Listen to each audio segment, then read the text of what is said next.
விருட்சக ராசியில வரும் இந்திர பகவானையே அதி தேவதையாக கொண்ட புதன் பகவானை நட்சத்திர அதிபதியாக கொண்ட கேட்டை நட்சத்திரக்காரர்களுக்கு இந்த 2026 பராபவ தமிழ் புத்தாண்டு செல்வம் சேர்ப்பதில் ஆர்வத்தையும் பொருளாதார ரீதியாக உயர்ந்த நிலையில இருக்க வைக்கும் அளவுக்கு இந்த புத்தாண்டின் கோல் சாரங்கள் சிறப்பா இருக்கு அப்படின்னு சொல்லலாம். பொதுவாவே இவங்க எப்பயுமே ரொம்ப ஸ்பீடா இருப்பாங்க, சூப்பரா பேசுவாங்க, தைரியமா இருப்பாங்க. ஆனா கடந்த 15 வருஷமா உங்களுக்கு சரியா இல்ல, அதை பத்தி நான் பின்னாடி சொல்றேன். ஆனா இந்த தமிழ் புத்தாண்டுல இருந்து இவர்களுடைய நுண்ணறிவு, பேச்சாற்றல், தைரியம், திருப்தியான வாழ்க்கை, நிம்மதியான சூழ்நிலை, கம்பீரம், கூடவே தந்திரம், நிர்வாக திறன், இது எல்லாமே இந்த தமிழ் புத்தாண்டுல உங்களுக்கு பளிச்சிடுங்க. காரணம் என்ன அப்படின்னாக்க உங்களுடைய ராசியில இருந்து 9வது இடத்துல குரு இருக்காருங்க. 9ல குரு கேட்கவாங்க வேணும். இது நீங்க இத்தனை ஆண்டுகளாக காத்திருந்த ஒரு நல்ல நேரம், வர பிரசாதம் அப்படின்னு சொல்லலாம்.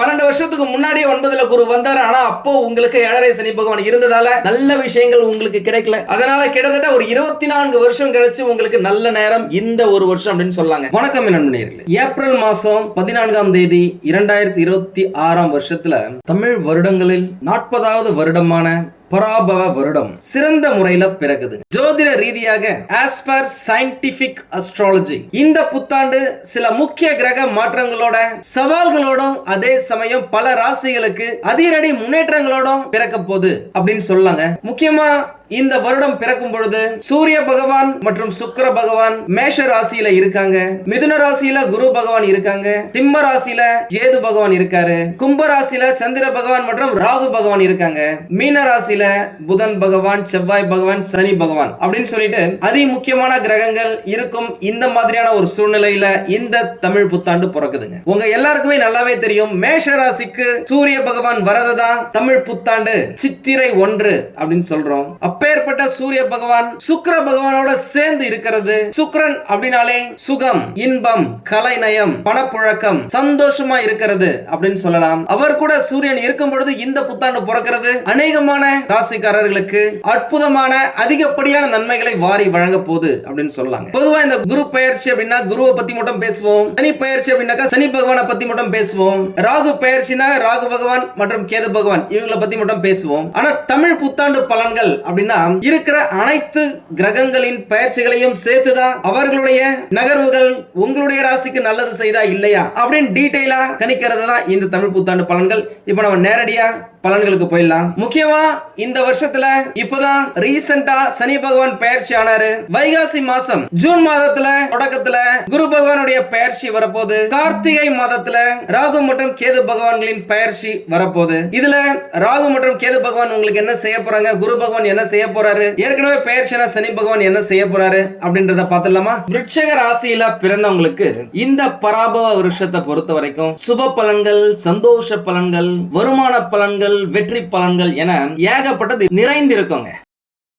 இந்த ராசியை பொறுத்த வரைக்கும் வசதி வாய்ப்புகள் பெருகுகின்ற வருஷமா தாங்க அமையும். பொதுவாவே விருட்சக ராசி அப்படின்னாலே அகத்தியரின் ஓலைச்சுவடியில சொல்லி இருக்கிறது என்ன அப்படின்னாக்கா விறுவிறுப்பாக எந்த செயலையும் செய்ய துடிக்கும் விருட்சக ராசி. அவ்வளவுதாங்க. இருக்கிற 12 ராசிகள்ல சுறுசுறுப்பு, விறுவிறுப்பு, துடித்துடிப்பு, ஸ்பீடு அப்படின்னா அது விருட்சக ராசி தாங்க. செய்யற வேலையா இருந்தாலும் சரி, பேசுற பேச்சா இருந்தாலும் சரி, இவங்க ஸ்பீடா இருக்கிறதாலே இவங்க உடம்பு ரொம்ப சூடாவே இருக்கும். இந்த வருஷத்துல உங்களுடைய ராசிக்கு 3, 4 கூடிய சனி பகவான் பஞ்சமஸ்தானத்துல அமர்வது, குரு பகவான் அஷ்டமஸ்தானத்துல இருக்கிறது. குரு பெயர்ச்சி ஆன பிறகு குரு பகவான் இருக்கும் இடம் 9. இந்த காலகட்டத்துல நீங்களே அனுபவிச்சிருப்பீங்க.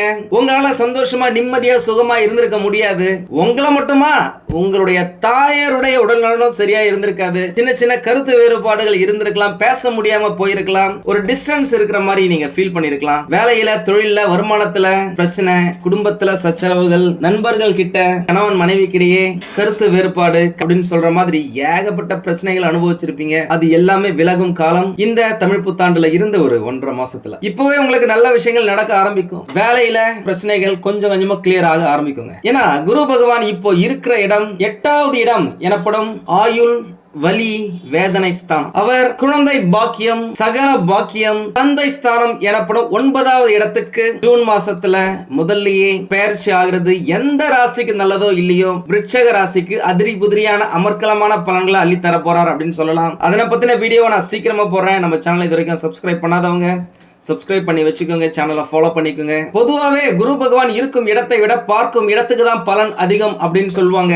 அந்த கூற்றிற்கிணங்க கடக ராசியில் இருக்கிற குரு பகவான் உங்களுடைய விருட்சக ராசியை 5வது பார்வையாக குழந்தைகள் மற்றும் பூர்வ புண்ணிய ஸ்தானமான 5வது இடத்தை பார்வையிடுவது கூடுதல் சிறப்புங்க. உங்களுடைய வாழ்க்கையில வெற்றி பயணத்தை தொடங்க ஆரம்பிப்பீங்க, நினைச்சதை அடைவீங்க அப்படின்னு சொல்லலாம். உண்மையாலுமேங்க உங்களுடைய தனக்காரனும் பஞ்சமாதிபதியான குரு பகவானும் கடந்த சில காலமா அஷ்டமஸ்தானத்துல இருக்கிறதாலேயோ என்னவோ விருச்சிக ராசிக்காரங்க நிறைய பேர் பணப்புழக்கம் இன்றி கடனை வாங்கி ரொம்ப கஷ்டப்பட்டு இருக்காங்க. பணம் வர வேண்டிய இடத்துல முடங்கி கிடக்கும். கொடுத்த பணத்தை நீங்க திருப்பி கேட்கறதுக்கு நீங்க நடையா நடந்திருப்பீங்க.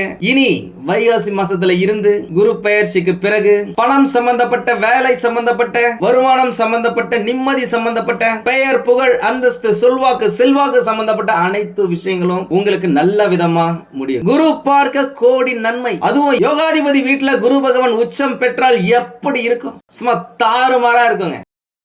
நீங்க என்ன நினைக்கிறீங்களோ அதை அப்படியே செயல் வடிவமா கொண்டு வருவீங்க. நல்லவர்களின் சேர்க்கை உண்டாகும். தேவையான இடத்துல இருந்து சரியான பொருள் உதவி கிடைக்கும். இதுவரைக்கும் எப்படா இதை முடிக்கிறது அப்படின்னு யோசிச்சிருப்பீங்க.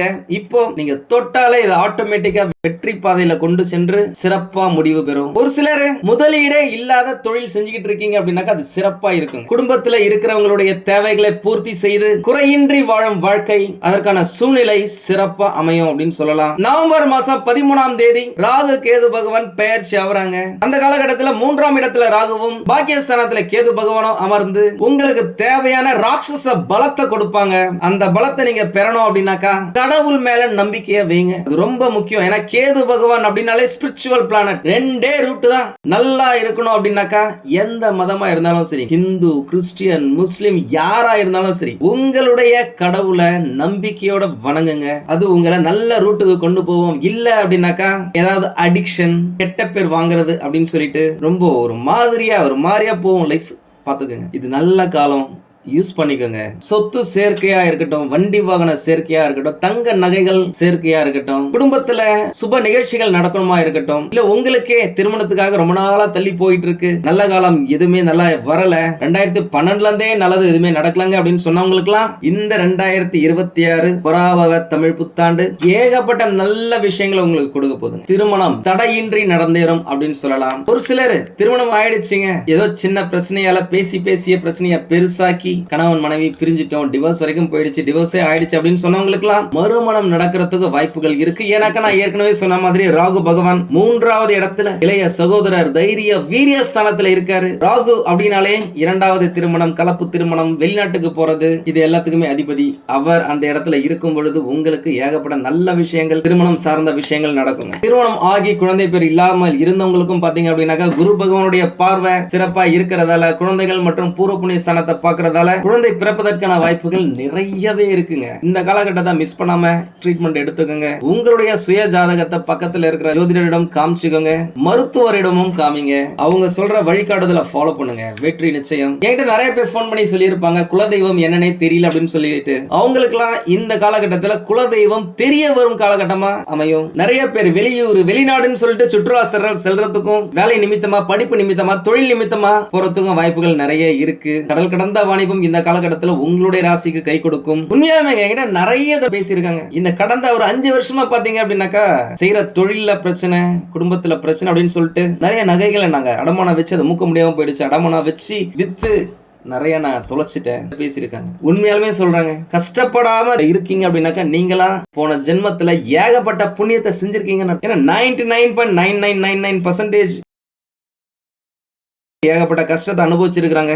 இந்த தமிழ் புத்தாண்டு குடும்பத்துல மகிழ்ச்சி நிலவவும், பொருளாதார ரீதியாக பெரிய முன்னேற்றம் ஏற்படவும், சொத்துக்கள் வாங்கவும், பிள்ளைகளால் பெருமை சேரவும் ஒரு முக்கியமான வருஷமா உங்களுடைய வாழ்க்கையில இருக்க போதுங்க. உண்மையாலுமே சொல்ல போறேன், இந்த வருஷம், இந்த 2026 பராபவ வருடம் உங்களுடைய ஆயுள் 80 வருஷம் 100 வருஷமா இருந்தா கூட எல்லாத்தை விட ஒரு மிக சிறந்த வருஷமா இந்த வருஷம் அமையும். இதை நீங்க கரெக்டா யூஸ் பண்ணிக்கிட்டீங்கன்னா சரிங்களா? ஏன்னா இந்த பராபவ வருடம் உங்களுக்கு சூப்பரா இருக்குங்க. 20 வருஷத்துக்கு பிறகு நிம்மதியான வாழ்க்கை இந்த வருஷம் தாங்க உங்களுக்கு அமையும். இதுவரை காணாத நிம்மதி, இதுவரை காணாத சுகம், இதுவரை காணாத சந்தோஷம், இதுவரை காணாத குடும்ப உறவுகளின் பாசம் இப்ப கிடைக்கும். பணத்தை பொறுத்த வரைக்கும், பொருளாதாரத்தை பொறுத்த வரைக்கும், வேலையில தொழில்ல முன்னேற்றத்தை பொறுத்த வரைக்கும் பிளஸ் தான், பாசிட்டிவ் தான். உடல் நலன்ல கொஞ்சம் கவனமா இருங்க. அப்படிதான் இருந்துகிட்டு இருக்கு உங்களுக்கு. இந்த காலகட்டத்துல பழைய வாகனத்தை மாத்திட்டு புதுசா வண்டி வாங்குவீங்க. பழைய வாகனத்தை நீங்க பக்கவா புது வண்டி மாதிரி ரெடி பண்ணி வச்சுப்பீங்க. குரு பகவான் தனஸ்தானத்தை பார்வையிடும் பொழுது பொருளாதார வளர்ச்சியை பார்ப்பீங்க. இந்த காலகட்டத்துல வேலை கிடைக்கிறதா இருக்கட்டும், ஏற்கனவே வேலையில இருக்கிறவங்களுக்கு வேலையில இருக்க பிரச்சனைகள்லாம் விலகிறதா இருக்கட்டும், சிறப்பான வருஷமா அமையுங்க. கை நிறைய சம்பளத்தை இந்த காலகட்டத்தில் நீங்க பாப்பீங்க. அதிர்ஷ்டமான நிறங்கள் ஆரஞ்சு, வெண்மை, மஞ்சள். அதிர்ஷ்டமான திசைகள் வடக்கு, வடகிழக்கு, தென்மேற்கு, கிழக்கு. அதிர்ஷ்டமான எண்கள் 2, 3, 9. பரிகாரம் அப்படின்னாக்கா, செவ்வாய் பகவானையே ராசி அதிபதியாக கொண்ட விருட்சக ராசிக்காரர்களுக்கு செவ்வாய் கிழமைகளில் சுப்பிரமணியருக்கு, முருக பெருமானுக்கு சிகப்பு நிற வஸ்திரம் சாற்றி நெய் தீபம் ஏற்றி சிகப்பு நிற பூக்களால் மாலை போட்டு உங்களின் வேண்டுதலை சொல்லி வர உங்களின் எண்ணங்கள் அனைத்தும் சிறப்பா நடக்குங்க. பொருளாதார மேன்மை அடைவீங்க. எல்லாமே நல்லாதாங்க இருக்கு. இருந்தாலும் ஏதோ ஒரு பிரச்சனை இருக்கு அப்படின்னாக்கா உங்களுடைய சுய ஜாதகத்தை பக்கத்துல இருக்கிற ஜோதிடர்களிடம் காமிச்சு விவரத்தை கேட்டு தெரிஞ்சுக்கோங்க. தேவைப்பட்ட நம்மளையும் கான்டாக்ட் பண்ணுங்க. நானும் ரெடியா இருக்கேன் உங்களுக்கு உதவி செய்வதற்காக. உங்களுக்கு இந்த வீடியோ பிடிச்சிருந்தா லைக் பண்ணுங்க. ரொம்ப பிடிச்சிருந்தது அப்படின்னாக்கா உங்களுடைய ஃப்ரெண்ட்ஸுக்கு, ரிலேட்டிவ்ஸ்க்கு ஷேர் பண்ணுங்க. நம்மளது வெறும் ஜோதிட நிலையம் இல்லைங்க. அறிவியல், கடவுள், ஜோதிடம் இந்த மூன்றையும் ரிலேட் பண்ணி நாட்டு மக்களுக்கு எப்படிலாம் நல்லது செய்ய முடியும் அப்படின்னு சொல்லிட்டு நிறைய ரிசர்ச் நாங்க பண்ணிட்டு இருக்கோம். அது எல்லாத்தையும் உங்களுக்கு உடனுக்குடன் கிடைக்க நம்ம சேனலை சப்ஸ்கிரைப் பண்ணி வச்சுக்கோங்க. நீங்கள் இறைவனிடம் கேட்ட எல்லாமே உங்களுக்கு கிடைக்கணும்னு சொல்லிட்டு மனவளம், உடல் நலன், பொருளாதார முன்னேற்றம் என்று எல்லாமே கிடைக்க இறைவனை வேண்டி இந்த பதிவினை நான் நிறைவு செய்கிறேன். நன்றி, வணக்கம், வாழ்க வளமுடன்.